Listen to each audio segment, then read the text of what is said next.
Hello मेरे प्यारे से दोस्तों, इस एपिसोड की स्टार्टिंग में यू हाउ तांग सेक्ट में आ जाता है, जहां पे यू हाउ को देख करके उसके सारे ही साथी आकर के उसे घेर लेते हैं। जहां पे जू शांशी कहता है कि लिटिल ब्रदर, पिछली बार तो तुम बिना हाय बोले हम लोगों से भाग गए थे, मगर इस बार हम तुम्हें नहीं जाने देंगे। और तभी वो बताता है कि लिटिल ब्रदर, हम सभी लोग 70 लेवल पे पहुंच चुके हैं, अब हमें सिर्फ सोल रिंग्स की ज़रूरत है। ये सुन करके यू हाउ कहता है कि क्या बात है, ये तो सच में काफ़ी गुड न्यूज़ है। मगर तभी वहाँ पे यू हाउ की नज़र नान क्विंग पे पड़ती है और वो उससे कहता है कि आखिर तुम यहाँ क्या कर रही हो। तभी वहाँ पे नान क्विन कहती है कि मैं तांग सेक्ट में ज्वाइन हो चुकी हूँ। यू हाउ, तुमने मेरी मदर की जान बचाई थी, इसलिए रीपे करने के लिए अब मैं तांग सेक्ट की डिसाइबल हूँ। ये सुन करके वहाँ पे यू हाउ कहता है वहाँ पे अब तो यहाँ पे 3 गुना खुशखबरी बढ़ने वाली है। ये कहने के साथ यू हाउ ने वहाँ पे वू तोंग को बुलाया होता है और तभी हम देखते हैं कि यू हाउ और बेबे पलटते हैं और उन दोनों के ही पीछे से वू तोंग एंटर करती है। वू तोंग को देख करके यू हाउ के सारे ही साथी उसे डोंगर के नाम से बुलाने लगते हैं। ये कहते हुए उन सब की आंखें बड़ी हो चुकी थी, मगर तभी वहाँ पे वू तोंग एकदम गुस्से में आकर के उन सब की तरफ देखती है और एक ही सांस में कहती है कि मैं ढोंगर नहीं हूँ। ये कहने के साथ वो मुंह फुला के अपने हाथ को बांध करके वहीं पे खड़ी हो जाती है। तभी वहाँ पे यू हाउ कहता है कि अरे तुम लोग गलत समझ रही हो, ये टीचर वू तोंग है जो कि शेक एकेडमी की सुपरवाइजर ग्रुप में अभी जस्ट ज्वाइन हुई हैं और ये हमारा साथ हमारे मिशन में भी देंगी, ये हमारी साथी हैं। ये सुन करके यू हाउ की टीम वहाँ पे खुश होती है और एक दूसरे के साथ वो लोग खुद का इंट्रोडक्शन देने लगते हैं। तभी वहाँ पे नान क्विंग कहती है कि इसकी शक्ल तो पूरी ही तरीके से डोंगर की तरह लगती है, तो आखिर ये डोंगर कैसे नहीं हो सकती है। बेचारी वो एकदम कंफ्यूज होती है। तभी यू हाउ अपने साथियों को लेकर के स्पिरिट पगोडा की ओर निकल जाता है, जहाँ पे जू शांशी कहता है कि लिटिल ब्रदर, क्या तुम ही हमारी स्पिरिट सोल फ्यूजन टेक्निक को परफॉर्म करोगे। तभी यू हाउ वहाँ पे हाँ बोलता है, जहाँ पे बेबी कहता है कि यू हाउ, तुमने यहाँ पे जो फॉर्मेशन कास्ट किया था लाइट एलिमेंट को कलेक्ट करने के लिए इस स्पिरिट पगोडा में, वो कमाल का था। तभी यू हाउ कहता है कि सीनियर ब्रदर, मैंने इस स्पिरिट पगोडा के अंदर जो लाइट एलिमेंट को एब्जॉर्ब करने का फॉर्मेशन बनाया था वो असल में इसलिए था कि ये स्पिरिट पगोडा सन की एनर्जी को एब्जॉर्ब करके हमें यहाँ पे एनर्जी प्रोवाइड करता है जब हम फ्यूजन टेक्निक को कास्ट करते हैं। तभी वहाँ पे यू हाउ को देख करके स्पिरिट पगोडा के सारे ही कल्टीवेटर उसे पगोडा मास्टर कह के वहाँ पे ग्रीट करने लगते हैं और उससे कई सारे क्वेश्चंस और अपने डाउट को क्लियर करने लगते हैं, जहाँ पे यू हाउ बहुत ही प्यार से उन सब के डाउट को क्लियर कर रहा होता है, जो कि वो सब के सब अपने सारे ही डाउट के आंसर को पाके बेहद खुश होते हैं। वहीं पे यू हाउ कहता है कि मुझे थोड़ा और काम है, इसलिए बाकी चीज़ें मैं फिर कभी आप लोगों को बता दूंगा। ये कहने के साथ यू हाउ आगे बढ़ जाता है। तभी वहाँ पे वू तोंग कहती है कि आखिर ये सोल स्पिरिट है क्या चीज़। तभी वहाँ पे यू हाउ कहता है कि कोई भी सोल स्पिरिट अगर मरने वाला है और उसकी बॉडी को अगर हम लोग किसी सोल मास्टर के अंदर ट्रांसफर कर दें फ्यूजन टेक्निक के द्वारा और उस सोल मास्टर के अंदर उस सोल बीस्ट की सारी मेमोरी, सारी यादें मौजूद हों, तो इसे हम लोग सोल स्पिरिट फ्यूजन टेक्निक कहते हैं। इससे सोल बीस्ट का ये फायदा है कि उसे इटर्नल लाइफ मिल जाती है और यहाँ पे सोल मास्टर का फायदा है कि उसे एक सोल रिंग मिल जाती है। और इस फ्यूजन टेक्निक की वजह से अब यहाँ पे किसी भी सोल मास्टर को किसी भी सोल बीस्ट को हंट करने की ज़रूरत है ही नहीं। ये सुन करके वहाँ पे वू तोंग कहती है कि आखिर किसी सोल बीस्ट को कैसे इटर्नल लाइफ मिल सकती है, ये पॉसिबल कैसे हो सकता है। तभी यू हाउ कहता है कि कोई भी सोल मास्टर जिसके अंदर सोल बीस्ट मौजूद है, अगर वो अपना ब्रेक थ्रू कर लेता है ही अल्टीमेट दाओलाओ रैलम पे, तो ये पॉसिबल है। तभी वू तोंग कहती है कि इसके लिए तो डिवाइन पोजीशन पे होना। ये कहने के साथ वो वहाँ शांत हो जाती है। तभी यू हाउ कहता है कि डिवाइन पोजीशन, वो यहाँ पे वू तोंग से कुछ क्वेश्चन करता, वो देखता है कि वू तोंग के फोरहेड पे एक लाइट ब्लिंक होती है और वो सडन वहाँ पे बंद हो जाती है और वू तोंग भी अपनी नजरें यू हाउ से छुपाने लगती है। यू हाउ यहाँ पे कुछ भी नहीं बोलता है और तभी वहाँ पे सीनियर बीजी की एंट्री होती है और वो यू हाउ और उसके साथियों का वेलकम करती हैं और उन सब को लेकर के स्पिरिट पगोडा के अंदर वो लेकर के आ जाती हैं, जहाँ पे वो यू हाउ और उसके पूरे ही साथियों के सामने एक जाइंट से 10,000 ईयर हेवनली ड्रैगन हॉर्स को अपीयर करती हैं। इस ड्रैगन हॉर्स के पास असल में प्योर ड्रैगन ब्लड लाइन मौजूद होती है, मगर ये बचपन में ही इंजर्ड हो गया था, जिसकी वजह से ये अपनी ड्रैगन विंग्स को इवॉल्व नहीं कर पाया था। भले इसके पास 10,000 साल की कल्टीवेशन की पावर है, फिर भी ये कमजोर है। यहाँ पे सीनियर बीजी कहती हैं कि बेबे, तुम्हारे पास मार्शल सोल है लाइट होली ड्रैगन की। अगर तुम यहाँ पे इस ड्रैगन हॉर्स को अपना सोल रिंग बनाते हो तो यकीनन ये आगे चल के तुम्हारे लिए काफ़ी ज़्यादा फायदेमंद साबित होगा। तुम दोनों ही एक दूसरे के लिए परफेक्ट मैच हो। बेबे उनकी बात को सुन करके आगे बढ़ता है और सीधे ही उस ड्रैगन हॉर्स से बात करते हुए कहता है कि सीनियर ड्रैगन, क्या आप मेरे साथ फ्यूज़न टेक्निक को परफॉर्म करना चाहेंगे? अगर हाँ, तो मैं वादा करता हूँ कि मैं इस स्पिरिट कॉन्ट्रैक्ट में पूरी ही मदद करूँगा आपके ड्रैगन विंग्स को अपीयर करने में, साथ में आपकी लाइफ वेटिलिटी को फिर से वापस से गेन करने में। प्लीज़ आप मेरा ट्रस्ट करें और मेरे साथ इस फ्यूज़न टेक्निक को परफॉर्म करें। जहाँ पे वो ड्रैगन हॉर्स बेबे की बात को मान जाता है, तभी हम वहाँ पे यू हाउ को देखते हैं जो कि आगे बढ़ता है और उस अरीना के बीच में आकर के खड़े होकर के अपने टीचर इलेक्ट्रोलक्स की सॉर्ड को बाहर निकालता है और उनके स्पीयर को भी, और वहीं पे वो चैंटिंग करना शुरू कर देता है। जहां पे हम देखते हैं कि वो ड्रैगन हॉर्स स्पिरिट फॉर्म में आकर के सीधा ही बेबे के सोल सी के अंदर जा चुका था और बेबे उस ड्रैगन हॉर्स पे सवार होकर के अपनी सोल सी के अंदर घूम रहा था। तभी वो ड्रैगन हॉर्स बेबे को अपने ड्रैगन हॉर्स आर्मर से चारों ही तरफ से कवर करके बेबे को न्यू आर्मर देता है, जिसमें बेबे बहुत ही ज्यादा खतरनाक नजर आ रहा होता है। वहीं पे वो ड्रैगन हॉर्स के विंग्स भी अपीयर हो जाते हैं और वो पूरी ही तरीके से हील हो चुका था। तो बेबे कहता है कि ड्रैगन हॉर्स की वजह से आज मैं 70 लेवल से सीधा ही 72 लेवल पे प्रमोट हो चुका हूँ।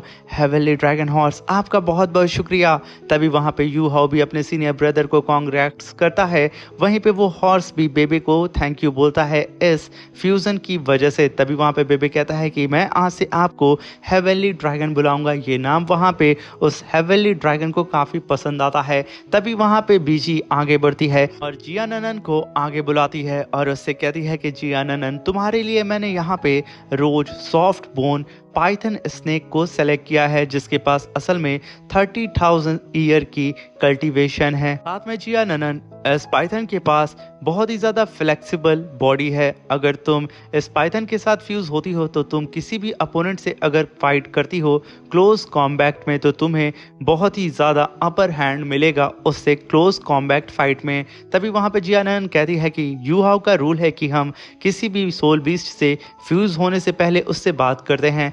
ये कहने के साथ जियाननन आगे बढ़ती है और सीधा ही उस स्नेक पाइथन से कहती है कि क्या आप मेरे साथ फ्यूज होना चाहेंगे? मगर तभी वो पाइथन जमीन पे गिर जाता है। जहाँ पे बीची बताती है कि जियाननन, यहाँ पे तुम्हारे शेक एकेडमी के ही सुपर दावलाओं ने इसके ऊपर अटैक किया है, जिसकी वजह से ये बहुत ज्यादा घायल हो चुका है। सुनकर के जियाननन अपने कदम बढ़ाती है। वो स्नेक जियाननन को देख करके रोड करने लगता है, मगर जियाननन वहां रुकती नहीं है, इसलिए वो स्नेक सीधा ही अपनी पूंछ से जियाननन के ऊपर अटैक करके उसे पीछे ढकेल देता है। ये देख करके बीजी चिल्लाते हुए कहती है कि पाइथन स्नेक, तुम्हारा दिमाग तो नहीं खराब हो गया है? वहीं पे जू शांशी जियाननन को खतरे में देख करके आगे बढ़ता है, मगर बेबे उसे वहीं पे रोक देता है। मगर तभी वहां पे जियाननन की आवाज आती है और वो सबसे कहती है कि प्लीज आप लोग इस चीज में इंटरफेयर मत करें। ये कहने के साथ वो वहां पे खड़ी होती है और अपने कदम फिर से उस पाइथन स्नेक की तरफ बढ़ाने लगती है, जिसे देख करके यू हाउ भी पूरी तरीके से अलर्ट हो चुका था। मगर तभी हम देखते हैं कि वो पाइथन स्नेक अपने पॉइजन को चारों ही तरफ फैला करके जियाननन को डराता है और उसे इंजर्ड कर रहा होता है, बल्कि वो घातक अटैक नहीं करता है, हल्के फुल्के अटैक करके जियाननन को डरा के पीछे ढकेलने की कोशिश करता है। और यहाँ पे जियाननन का हौसला बुलंद होता है। वो घायल होने के बावजूद सीधे ही जा करके उस स्नेक के फोरहेड पे टच करती है और उससे कहती है कि मैं तुम्हें हार्म नहीं करूंगी। ये सुनते ही वो स्नेक वहां पे शांत हो जाता है। तभी जियाननन वहां पे ओथ लेती है कि मैं हेवन एंड अर्थ की कसम खाती हूँ कि मैं सोल रिंग के खातिर किसी भी सोल बीस्ट को हंट नहीं करूंगी। अगर मैं ऐसा करती हूँ तो हेवन एंड अर्थ मुझे पनिश करेगा और मैं उस पनिशमेंट को एक्सेप्ट करने के लिए तैयार हूँ। ये सुन करके वहां पे वो पाइथन स्नेक कुछ पल के लिए शांत होता है। तभी वहां पे जू शांशी आगे बढ़ता है और वो भी कहता है कि मैं भी यहाँ पे हेवन एंड अर्थ की कसम खाता हूँ कि मैं सोल रिंग के खातिर किसी भी सोल बीस्ट को हंट नहीं नहीं करूँगा। तभी यू हाउ भी आगे बढ़ते हुए कहता है कि मैं भी यहाँ पे हेवन एंड अर्थ की कसम खाता हूँ कि मैं हर सोल बीस्ट की जो फ्यूज़न टेक्निक होगी उसे पीसफुली परफॉर्म करूँगा और सोल बीस्ट की परमिशन से ही उसे सोल मास्टर की बॉडी के अंदर फ्यूज़ करूँगा। अगर मैं ऐसा नहीं करता हूँ तो हेवन मुझे पनिश करे। ये कहना ही था, तभी वहाँ पे बेबी आगे बढ़ता और कहता है कि मैं तांग सेक्ट का मास्टर हूँ और मैं यहाँ पे ओथ लेता हूँ हेवन एंड अर्थ की कि अगर मेरे सेक्ट का कोई भी कल्टीवेटर सोल रिंग के खातिर किसी भी सोल बीस्ट को मारता है तो हेवन मेरे पूरे सेक्ट को पनिश करे और इस पनिशमेंट को एक्सेप्ट करने के लिए मैं हमेशा तैयार हूँ। ये कहने के साथ हम देखते हैं कि यू हाउ की पूरी टीम एक साथ हेवन एंड अर्थ की कसम खा चुकी थी। वहीं पे हम वू तोंग को देखते हैं जो कि यू हाउ की पूरी टीम को एक साथ खड़ा होकर के एक दूसरे को सपोर्ट करता हुआ वो भी इस तरीके से देख के वो कहती है कि मैं यहाँ पे ऐसा फील कर रही हूँ कि मैं भी इनमें से एक हूँ, क्या मुझे भी आगे बढ़ के यहाँ पे कसम खानी चाहिए, मुझे यहाँ पे कुछ समझ में क्यों नहीं आ रहा है। वो बिल्कुल वहाँ पे कंफ्यूज होती है। तभी वो पाइथन स्नेक बीजी की तरफ देखते हुए हाँ में सर हिलाता है। यू हाउ वहाँ पे अपनी पावर को रिलीज करके चैंटिंग स्टार्ट कर देता है जहाँ पे वो पाइथन स्नेक चारों ही तरफ से जियाननन को कैप्चर कर लेता है, जहाँ पे बहुत ही तेजी से जियाननन के साथ वो पाइथन स्नेक फ्यूज होने लगता है। इस फ्यूजन को देख करके जू शांशी की धड़कनें तेज हो रही होती हैं कि कहीं जियाननन को कुछ हो ना जाए। तभी हम देखते हैं कि जियाननन का पूरा लुक यहाँ पे चेंज हो चुका था। वो पूरी तरीके से एक क्वीन ऑफ स्नेक बन चुकी थी जो कि यकीनन बहुत ज़्यादा खूबसूरत यहाँ पे जियाननन लग रही होती है और वो उस स्नेक के ऊपर बैठ के उससे प्यार करती है। और तभी वो अपने साथियों को बताती है कि इस स्नेक ने मेरी 3 सोल स्किल को सीख लिया है, पहली टेलीपोर्टेशन, दूसरी ग्रेविटी कंट्रोल और तीसरी इनविजिबल गोल्डन बॉडी को। और मुझे लगता है कि कुछ सालों में ये मेरी पूरी की पूरी स्किल को भी सीख लेगा। इसकी वजह से मेरी कॉम्बैट पावर अब बहुत ज़्यादा बढ़ चुकी है। ये सुनकर के जू शांशी काफ़ी ज़्यादा खुश होता है और वो आगे बढ़ते हुए कहता है कि सीनियर बीजी अब मेरी बारी है, प्लीज़ अब मेरे साथ जो बीस्ट फ्यूज़ होने वाला है उसे जल्द से जल्द बुलाएं, क्योंकि मेरी जियाननन अब पहले से ज़्यादा पावरफुल और परफेक्ट हो चुकी है, तो मुझे भी यहाँ पे परफेक्ट बनना है। तभी उन लोगों के सामने एक गोल्डन टर्टल अपीयर होता है जिसे देख करके जियाननन कहती है कि ये तो वही गोल्डन टर्टल है जहाँ पे लव गॉड ने मुझे और जू शांशी को बताया था कि अगर फ्यूचर में जू शांशी के ट्राइब वालों को अपनी जुआन वू मार्शल सोल को एक्टिवेट करने के लिए किसी दूसरे की मार्शल सोल को एब्जॉर्ब करने की जरूरत बिल्कुल भी नहीं है अपनी मार्शल सोल को अवेक करने के लिए। अगर यहाँ पे जू शांशी इस गोल्डन टर्टल को अपना सोल बीस्ट बना लेता है तो तभी हम वहाँ पे देखते हैं वो सोल बीस्ट बहुत ही शानदार तरीके से उस पोर्टल से बाहर आता है, मगर वो गोल्डन टर्टल जैसे ही बाहर आता है वो धमाक से नीचे गिर जाता है। उसे ऐसे गिरता हुआ देख करके जू शांशी एकदम शॉक्ड हो जाता है। सीनियर बीजी से कहता है कि सीनियर बीजी आखिर इस गोल्डन टर्टल को क्या हो गया है,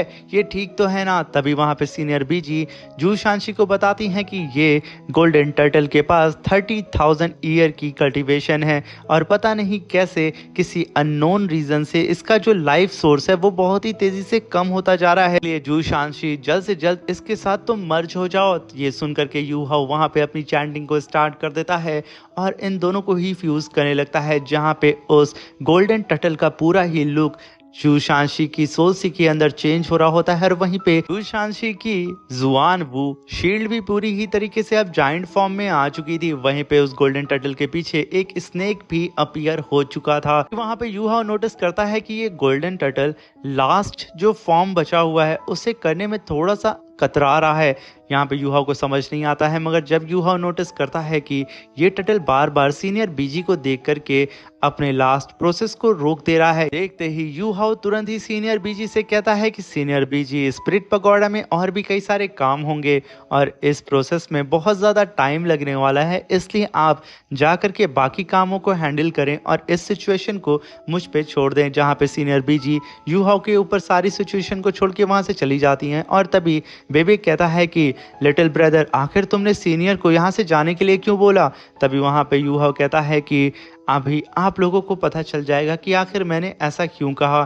तभी यू हाउ जू शांशी और उस टर्टल को पूरी ही तरीके से फ्यूज कर देता है और जब जू शांशी अपनी सोल रिंग को अपीयर करता है जिसे देख के सब शॉक्ड हो जाते हैं, क्योंकि ये वो टर्टल 30,000 ईयर उसकी कल्टीवेशन नहीं थी बल्कि 100,000 ईयर उसकी कल्टीवेशन थी। इसलिए यहाँ पे जू शांशी को 100,000 ईयर की सोल रिंग मिल जाती है। वो देख करके वूतोंग कहती है, अरे सीनियर बीजी ने तो अभी कहा था कि इस गोल्डन टर्टल के पास 30,000 ईयर की ही कल्टीवेशन है, आखिर ये इतना पुराना कैसे हो गया। तभी हम देखते हैं कि वो गोल्डन टर्टल अब यहाँ पे पूरी ही तरीके से जू शांशी के साथ फ्यूज होने लगता है, जहाँ पे अब जू शांशी के पास भी एक बहुत ही प्यारा और खतरनाक सा आर्मर आ चुका था। यहाँ पे जू शांशी पूरी ही तरीके से चेंज हो चुका था और डिफेंसिव शील्ड भी पहले से बहुत ज़्यादा बड़ी हो चुकी थी।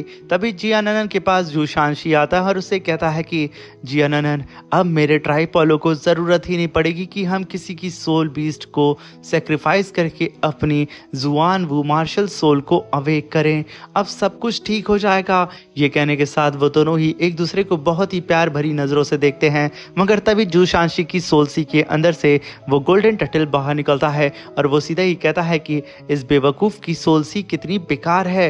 ये सुन करके वहां पे जू शांशी कहता है कि ब्रदर यू हाउ, क्या मेरे पास एक और मौका है कि मैं अपने सोल स्पिरिट को यहाँ चेंज कर सकता हूँ। तभी यू हाउ कहता है कि मुझे तो ऐसा नहीं लगता है, मगर तभी उस गोल्डन टर्टल को वहां पे खांसी आने लगती है। देख करके सब के सब वहां शॉक्ड हो जाते हैं कि आखिर इस गोल्डन टर्टल को क्या हो गया। तभी वो गोल्डन टर्टल अपने अंदर से एक ग्रीन स्टोन को बाहर निकालता है। उस ग्रीन स्टोन को बाहर निकलता हुआ देख करके यू हाउ कहता है कि ये तो लाइफ गार्डियन स्टोन है, आखिर ये इसके पास क्या कर रहा था। तभी वहां पे वो गोल्डन टर्टल बताता है कि एक बार मैं दीतयान के वाटर ऑफ लाइफ के अंदर घूम रहा था, तब मुझे ये लाइफ गार्डियन स्टोन मिल गया और मैंने तुरंत ही इसे अपने अंदर सॉलो कर लिया।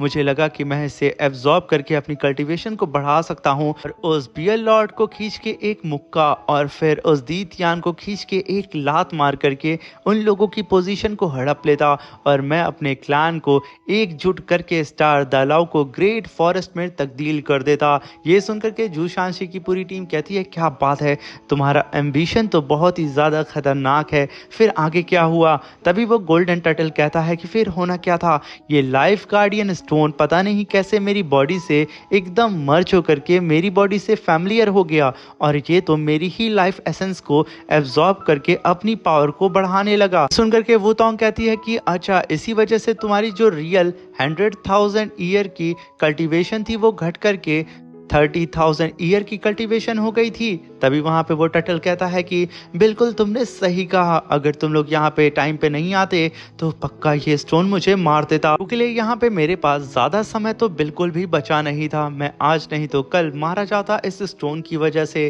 तभी उस स्टोन को वो टर्टल हिलता हुआ देख करके एकदम घबरा जाता है और चिल्लाते हुए कहता है कि तू लाइफ गार्डियन स्टोन, अब भूल करके भी मेरे पास आने की जुर्रत मत करना। मगर वो स्टोन तो बहुत ही तेजी से वाइब्रेट करने लगता है। स्टोन को इतनी तेजी से हिलता हुआ देख करके वो गोल्डन टर्टल तुरंत ही स्पिरिट फॉर्म में आता है और तुरंत ही वापस से जू शांशी की सोल सी के अंदर चला जाता है और चिल्लाते हुए कहता है कि अब मुझे ये लाइफ गार्डियन स्टोन नहीं चाहिए, इसे तुम लोग रख लो। मगर तभी यू हाउ की बॉडी में हलचल होने लगती है और वो स्टोन यू हाउ की तरफ अट्रैक्ट होने लगता है, जहां पे यू हाउ की बॉडी के अंदर से लाइफ गार्डियन नाइफ बाहर निकलती है और वो सीधा ही जाकर के उस लाइफ गार्डियन स्टोन के सामने खड़ी हो चुकी थी और पल भर में वो लाइफ गार्डियन नाइफ सीधे ही उस लाइफ गार्डियन स्टोन को अपने अंदर एब्जॉर्ब कर लेती है और खुद को वहां पे इवॉल्व करने लगती है। ये देख करके वहां पे जू शांशी कहता है कि यकीनन ये लाइफ गार्डियन नाइफ बहुत ही ज्यादा खतरनाक है। ब्रदर यू हाउ, आखिर तुम इसे अपनी सोल सी के अंदर रखते ही क्यों हो, इसे निकाल के बाहर फेंक दो। मगर तभी हम देखते हैं कि उस लाइफ गार्डियन नाइफ के अंदर से बहुत ही खतरनाक स्पिरिचुअल ऑरा बाहर निकलने लगता है। वहीं पे बेचारा जू शांशी यू हाउ को जगाने की कोशिश करता है, मगर यहाँ पे यू हाउ बिल्कुल शांत हवा में फ्लोट कर रहा होता है और वहीं पे स्पिरिट पगोड़ा के बाहर तक उस लाइफ गार्डियन नाइफ की स्पिरिचुअल एनर्जी फ्लो करने लगती है, जिसे देख करके वहां पे जू शांशी चिल्लाते हुए कहता है कि लिटिल ब्रदर, अब तुम मुझे यहाँ पे डरा रहे हो, जल्दी से कुछ बोलो। इसी के साथ मेरे प्यारे दोस्तों ये शानदार सा एपिसोड खत्म होता है। Thank you for watching, bye bye, love you all.